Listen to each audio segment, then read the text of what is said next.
If you look at your macronutrients, like your carbs, protein, and fat, you'll see that carbs spike your blood sugar the most.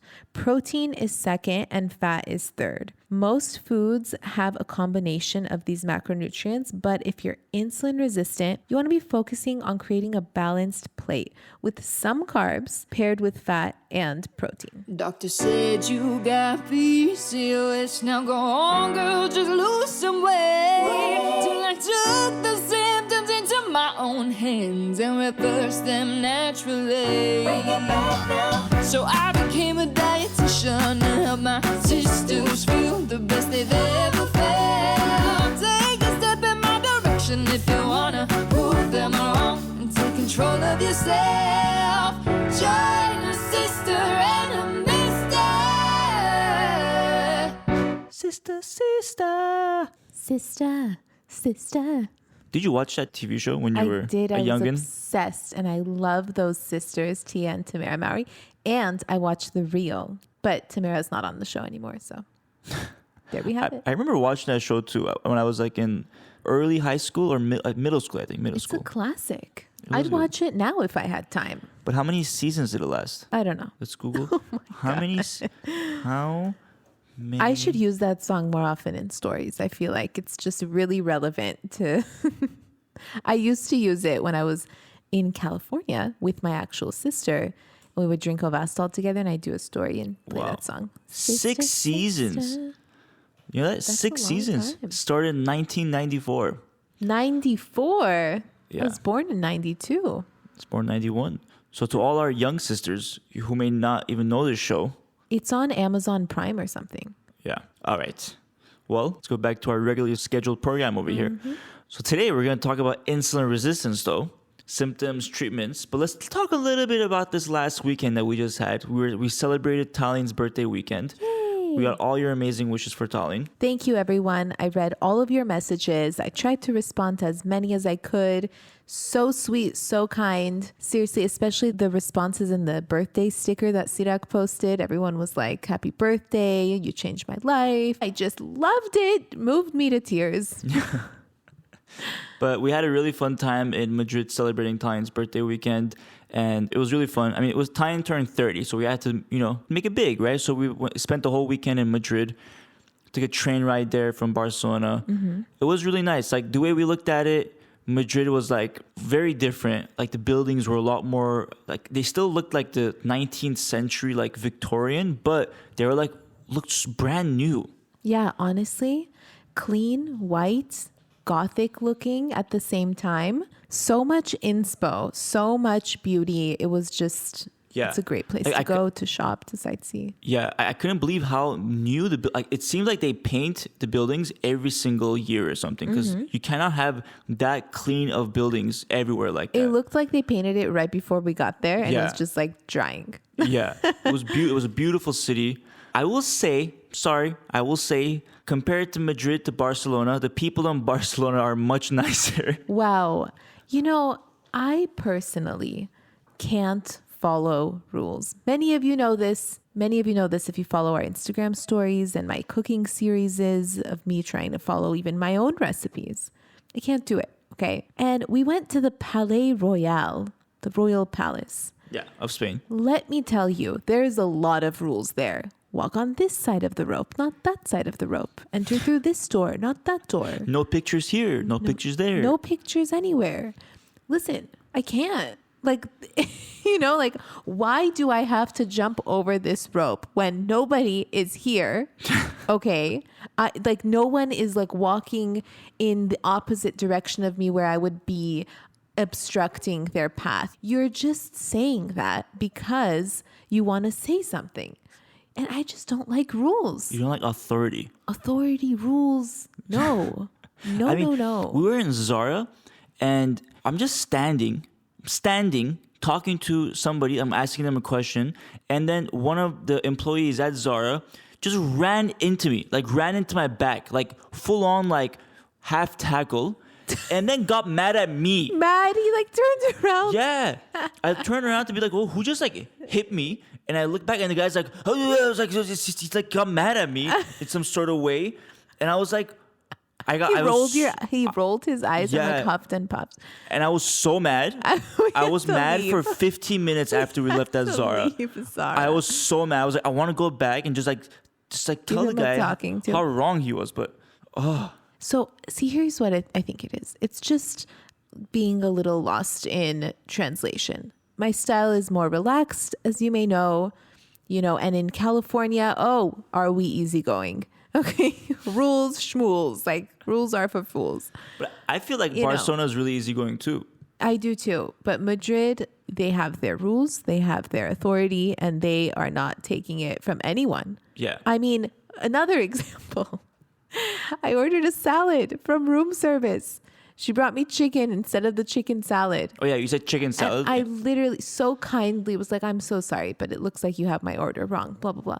And the lady proceeded to argue with me, basically like yelling at me. And I'm like, ma'am, a salad, I need vegetables. You don't understand. I mean, and she was like, no. That, she's like, no, that's not what you ordered. And then she was like, and then she was like, she's like, we don't even have chicken salad. We don't have chicken salad. I was like, yes, you do. I pulled it up on my phone. I'm like, this is the chicken salad, is it not? And she's like, okay, I bring you chicken salad. I'm like, okay, did we have to go through all of this? Yeah. My cortisol's up to here, but it's fine. It's fine. It's fine. I don't think they mean anything by it. I think it's just how they conversate. I guess. I mean, I've never been eye rolled so many times in a city. That's all I'm gonna say. I was eye rolled so many times. I feel like I was a nuisance to Madrid. Like we were in New York of Spain, and Barcelona's like the Los Angeles. Because you know how like in New York people like don't have time. They're tougher. Yeah. They don't have time for your BS. A little bit more faster paced. And then LA. Oh my God, remember the taxi driver? Sirak took 1 second too long pulling up the address of the hotel, and the taxi driver was like flailing his hand, like, hurry up. Yeah, he's like, huffing and puffing. I'm like, bro, we're pulled over. We're pulled over. We're not in anyone's way. Like, what's the problem? Like the phone is loading. Trying to pull up. I'm sorry. Okay, it's on me. I should have had the address loaded up, but I'm trying my best here. You don't have to be like rushing me to give you the address. Not to mention, the taxi smelled like farts. I'm sorry. We got into the taxi and it smelled so bad. Right, I'm going to throw up. It smelled so bad. Let's continue. We had a great time in Madrid. This is just one of the experiences. It smelled like right before we got in the taxi, he farted. And he like opened the window right before we got in. It was a fart taxi. And then he had the audacity to get mad at me. Maybe I was so lightheaded from the fart smell. Did he not think that? I can't. Oh, God. Okay. Let's get into the episode so this episode doesn't become too long. Okay, so today we're going to talk about insulin resistance, the signs of insulin resistance, and some natural treatments. So a lot of things that people can take away from today's episode. But first, let's answer a couple of questions. We pulled some questions from Instagram and our YouTube channel. So the first question is from Nabila from our YouTube. She asks, hey, your videos are really helpful. Can you please share which kind of cooking oil is good in PCOS and which kind of oils are good for salads? All right, that's a great question. For cooking, I use avocado oil because it has a higher smoke point. And then for salads, I use olive oil. Oh my God, what was that? Oh, it's just the cable filled up. Olive oil. I use olive oil. And speaking of like oils and stuff, I just want to mention that I am dairy free, obviously, but I do not mind butter. Like I cook with butter if I have to. Yeah. You know, I'll bake with butter if I have to. But we don't I use don't it find that heavily, butter right? alternatives are any better than butter. So I'm just like, whatever. I'll try to use oil as much as I can. Mm-hmm. If not, I have to use butter. It's butter. Yeah, but I would say you use even butter like lightly, like you don't like rarely, yeah. Or like I mean, like when you use it, like you don't use like that much. You use like just as needed, basically. Because sometimes people put a lot for like rice and stuff. Mm-hmm. Like your mom, she makes the best rice in the world. So much but better. That lady puts like a full stick of butter. It's so good. But shout out to Tyne's mom. She makes the best rice in the world. But yeah, I think and then extra virgin oil for the what's it called? Salads and stuff. Yeah. Yeah. By the way, when I make the omelets in the mornings, I've been using olive oil. Wow. Yeah, like we don't have butter. I didn't. Sisters, we haven't bought butter from the store. Sirak has been making the best omelets. I'm a legend. And you know what? in another episode, he's going to share with you the recipe because there is a technique. Okay. I'll to share it. We'll do a story about it. Yeah. Send us the question. We'll make it part of the Q&A just so we don't dive too deep into omelets. But I used to make the best omelets in America, and now I came here with better eggs, and now I make even better ones. Better eggs, better onions. It's insane. All right. Lame Slug says, and then She says, I can't drink caffeine because it gives me anxiety. I can't drink caffeine because it gives me anxiety. What are some ways to increase energy that don't cause anxiety? So with caffeine, it's just a crutch, and then you crash, and then you're more fatigued, and you need more caffeine. And now you just have anxiety and the jitters. So if caffeine doesn't sit well with you and you're using it as a crutch for energy, it's time to change some lifestyle habits. And I would definitely start with prioritizing your sleep, making sure that you're winding down at night, making sure that you're not bringing up your melatonin levels with like screens and stimulation and like intense workouts late in the day. You really just want to bring up the melatonin. How do you do that? Read a book. Don't stare at your screen. Don't watch TV without your light blocking glasses or at all. Go outside for a walk during sunset. That really helps too, because like the rays of the sun, it's a certain light, at night that helps stimulate melatonin. It's so relaxing to go on a walk at sunset. Yeah. And I actually pulled up a study from Harvard, and they published a study and they gave some 9 tips to actually help with, natural ways to increase energy levels as well. One of them was controlling stress, because stress-induced emotions can consume huge amounts of energy. Second one is lightening your load. So one of the main reasons for fatigue is just overworking either work, family, social obligations. So you want to streamline your list of must-do activities. Third, exercise. Exercise almost guarantees that you'll sleep more soundly, and it gives your cells more energy to burn and circulates oxygen. So definitely recommend that. Another thing they mention is avoiding smoking, because smoking can actually siphon off your energy by causing insomnia, because nicotine in tobacco is a stimulant. So it speeds the heart rate, raises blood pressure, and it stimulates brainwave activity when you're trying to sleep. All right, the next one is eating for energy. So eating foods with a low glycemic index, whose sugars are absorbed slowly, may help you avoid the lag in energy that typically occurs after eating quickly absorbed sugars or refined starches. So foods with a low glycemic index, which include vegetables, nuts, healthy oils, can be really helpful. Love that. Also proteins and fats, which have glycemic indexes that are close to 0. Next is limiting alcohol. So one of the best hedges against the mid-afternoon slump is to avoid drinking alcohol at lunch, which I think is really common here in Spain, because every time we go out for lunch, people have like beers and wine. How do you go on after having wine at lunch? There's no way I could, at least. And then it also says using caffeine in a smarter way. So it says caffeine can have energizing effects, but you have to use it judiciously. So how do you spell? How do you say it? I think so. Because it can cause insomnia, especially when consumed in large amounts or after 2 p.m.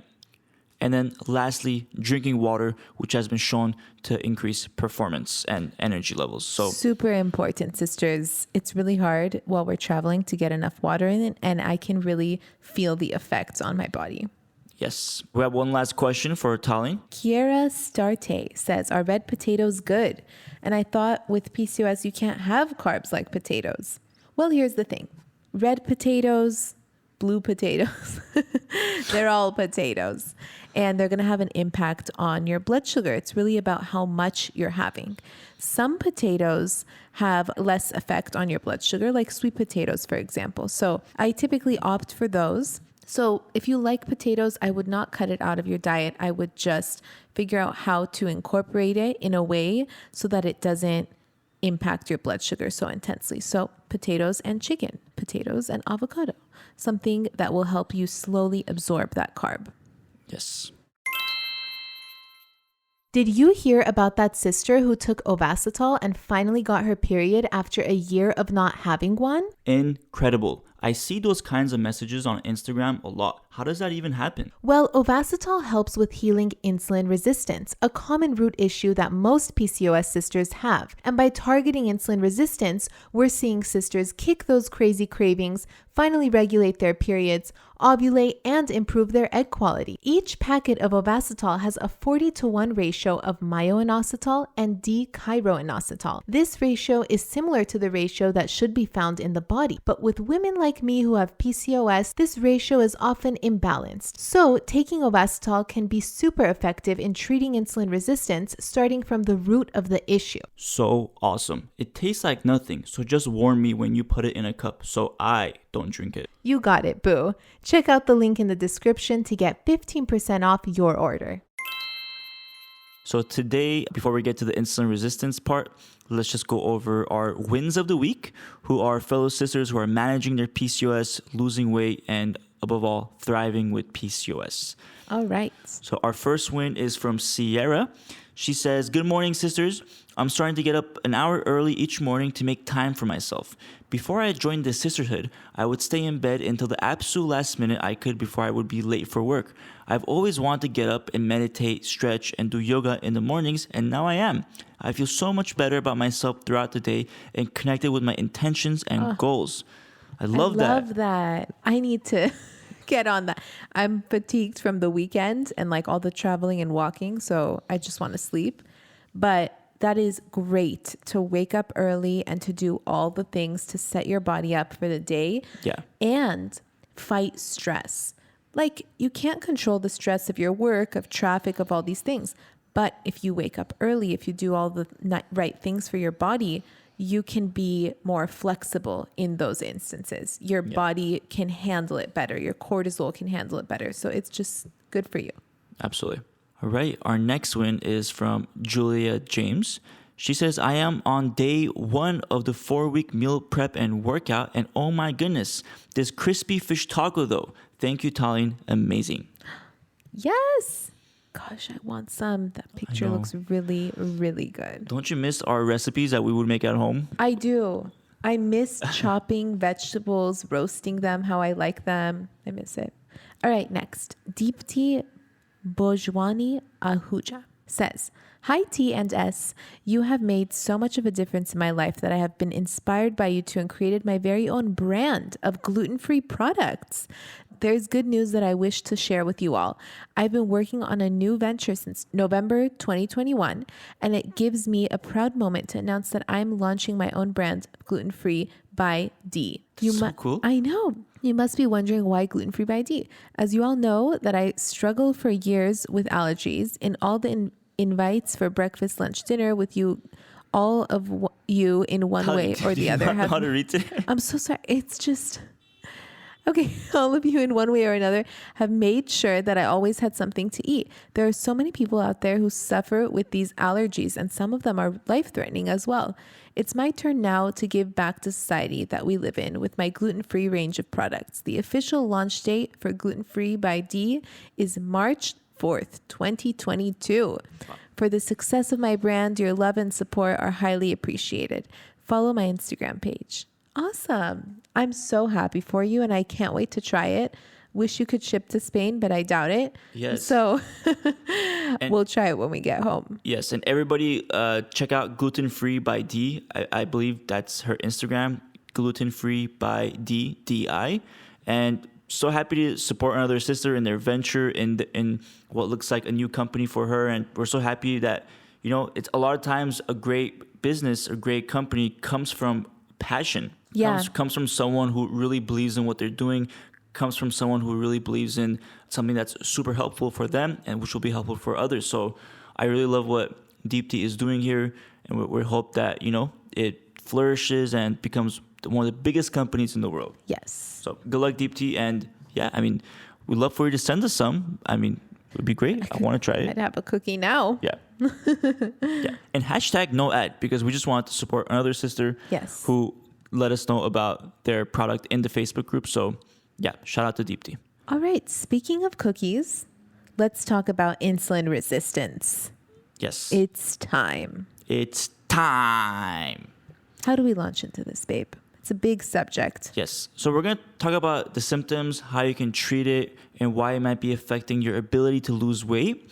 And in the end, we're going to share some easy tips that you can start today to improve your insulin resistance starting today. All right. So with insulin resistance, 80% of sisters have insulin resistance. That's a lot. Some might argue that all of us have some level of insulin resistance. And insulin resistance, there's a range. It can be mild, it can be extreme.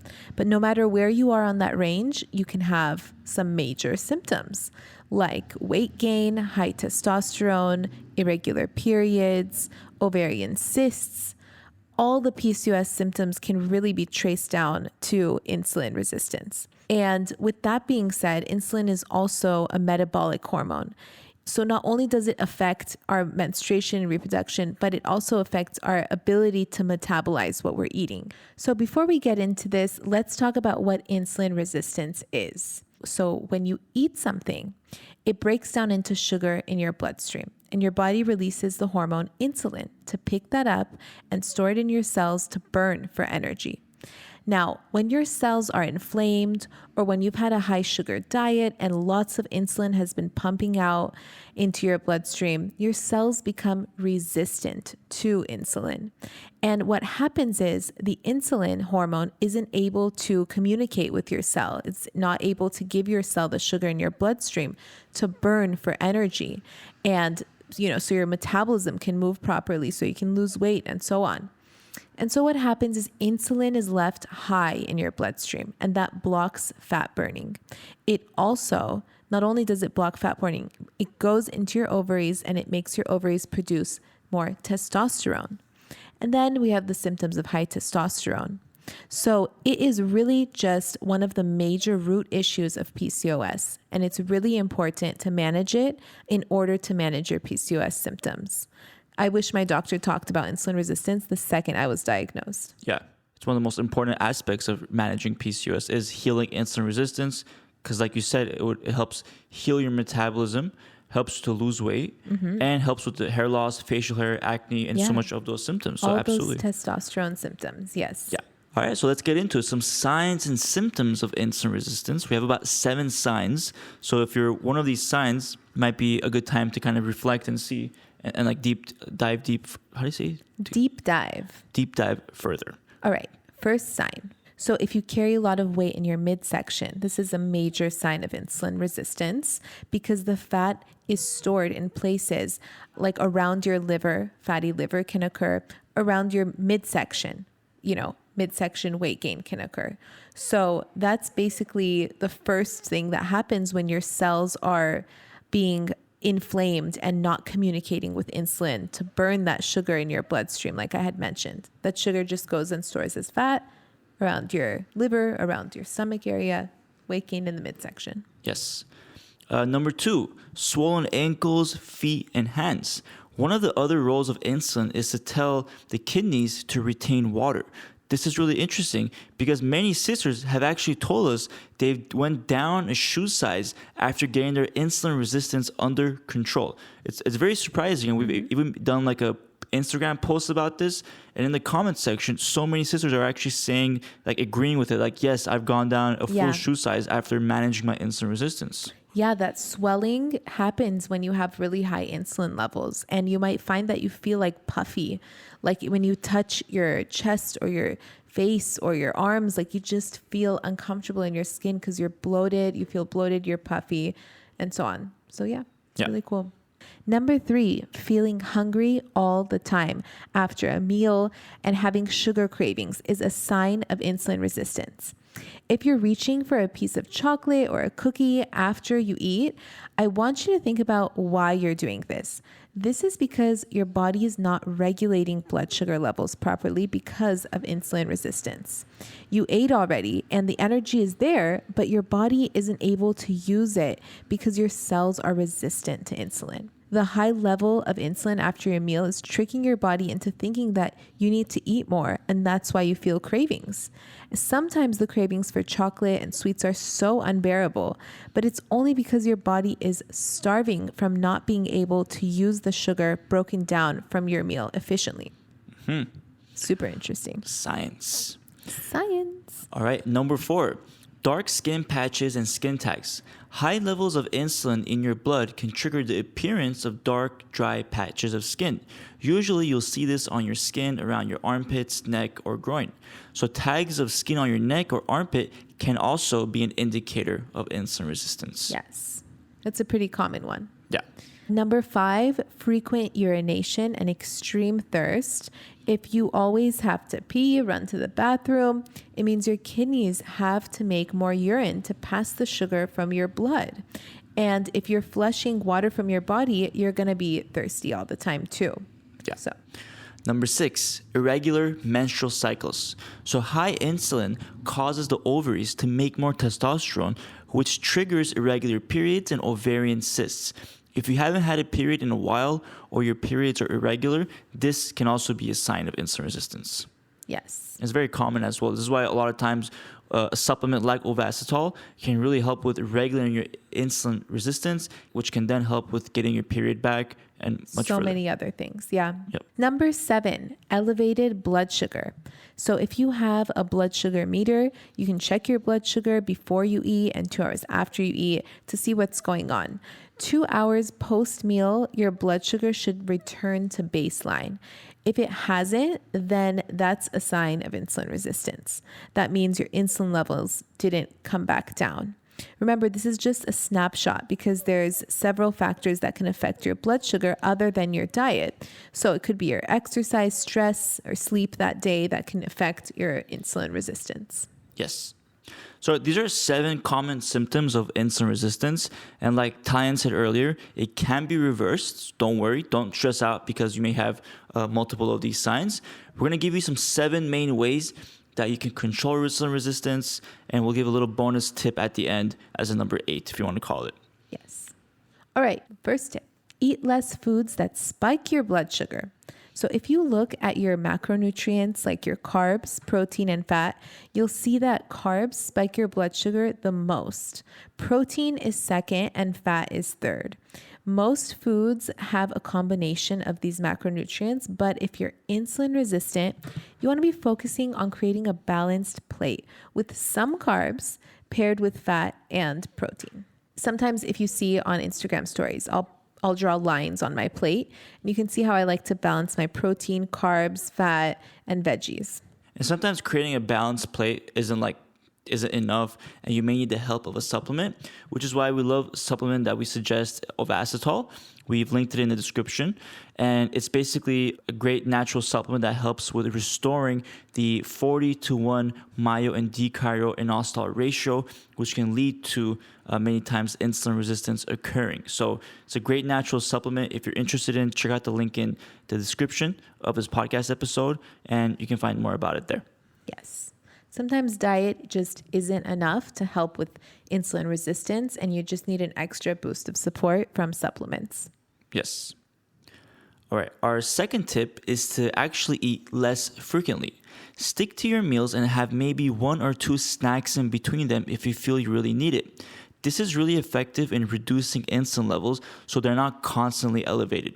This is especially accomplished if you're choosing snacks that are high in fat, like nuts, which won't spike your blood sugar or create an insulin response as much. So we're not saying eat less or restrict your eating. We're just saying stick to your main meals, breakfast, lunch, dinner, and just have 1 or 2 snacks in between instead of maybe eating every hour with, Yes. with like something. Munching on something. Yeah. Totally. Makes a huge difference. So my next tip is to go gluten-free.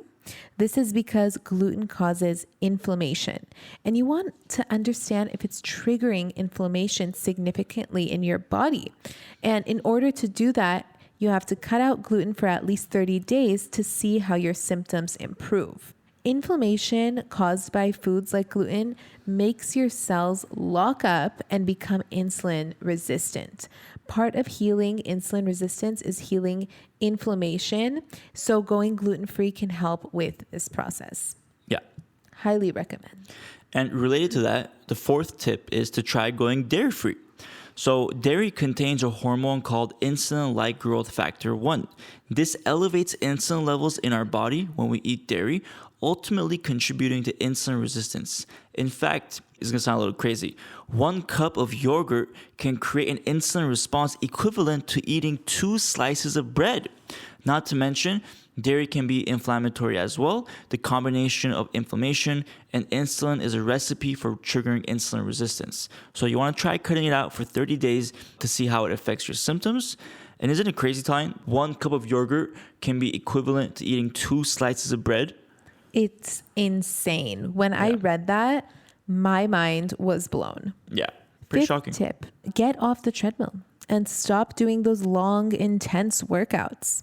Here's why. Let's say you were going on a long run, like I used to do because I thought I would burn more calories to lose weight. Well, on that long run, your body is pumping sugar into your bloodstream to burn it for energy. And this is a survival mechanism. However, when we struggle with insulin resistance, we're not able to burn that energy up, and instead it stores as fat. And you may find that you don't see any results from working out really hard, or perhaps you went to back-to-back cycling classes, you didn't lose a single pound. This is because your body is under stress and it's holding on to the weight. And, this is really something you need to focus on if that's the case. If you're not seeing the results with those intense workouts, don't waste your time. Don't tear yourself apart and lower that intensity. Try slow weighted workouts instead. Yeah. And this is why we love strength training as an alternative, because strength training has been shown in studies to improve insulin resistance, to improve insulin sensitivity. And that's going to be very key in helping to, lose weight with PCOS as well. So that's why we love slow weighted workouts. And if you're looking for workouts, we have them in the Sisterhood. We have a monthly workout plan that changes with every month and is a great way to focus on improving that symptom. All right. What's the 6th tip, babe? The 6th tip is to get better sleep. So one study showed that just 1 week of sleeping only 5 hours a night reduced insulin sensitivity by 24%. So not getting enough sleep can make a huge difference in your ability to reverse your symptoms, especially if you're trying to lose weight and implementing all of the above tips. So sleep is super important, and just 1 week of bad sleep can reduce that insulin sensitivity by more than 1/5. So really important. Yes. And the 7th tip, listen closely, is to keep your stress levels nice and low. If you aren't managing your stress, then your blood sugar of your body will go up as a result and contribute to the cycle of insulin resistance. Some ways I like to manage my stress is by doing a morning meditation, journaling when there's a lot on my mind, or doing a really relaxing yoga session before bed.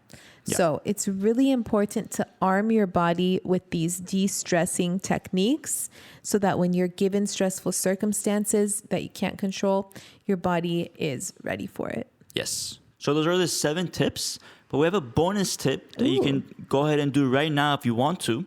The bonus tip is a walk.